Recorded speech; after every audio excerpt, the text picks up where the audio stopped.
Many Aboriginal people in the north just amazed by the fires down here. Why isn't the country being burnt in the early season, cool season burning to get rid of those fuel loads to protect the country? And this is what happens in Northern Australia. Initially, they tried to suppress fire. With white people coming to Australia, they saw fire as a problem. You shouldn't have it. We need that grass for cattle, for sheep and things like this. But we see down here what's happening with where fires created the landscape, the ecology of Australia with 50,000 years of burning by Aboriginal people. So when the scientists finally woke up and were saying, hey, the way these Aboriginal people burn the country, we should start learning from them. We see that the wildfires in Northern Australia are disappearing. In Jack's country, 10 years ago, there were wildfires. It's because they'd pushed Aboriginal people off their land, and the Northern Territory and Queensland government couldn't manage the fires.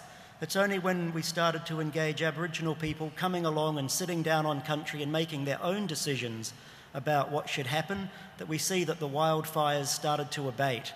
So it's Aboriginal people that were able to do that. And now there's some significant opportunities to start with carbon trading. So Aboriginal people can start making an income from burning the country and reducing the greenhouse gas emissions. Yet we've got people like Tony Abbott that starts thinking that climate change is all a mystery, that it's all made up. And he's denying Aboriginal people the opportunities to engage with the world. They could be trading into the European market. So there's enormous opportunities by opening your mind to these new climate change initiatives. And these people are at the forefront of it.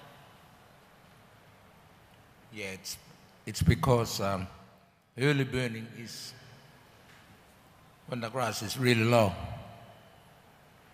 Here in main cities, states, the grass is a bit high and it goes over the building where you can manage the grass when it's down here.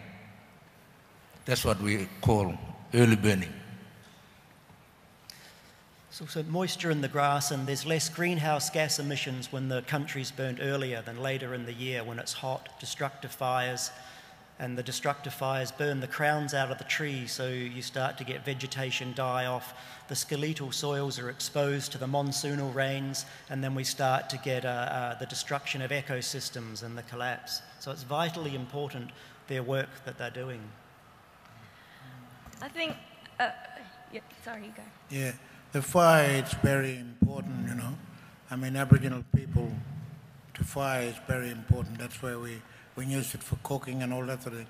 But it's also a danger if you don't keep a very close eye on fire, because it travels with 3, 4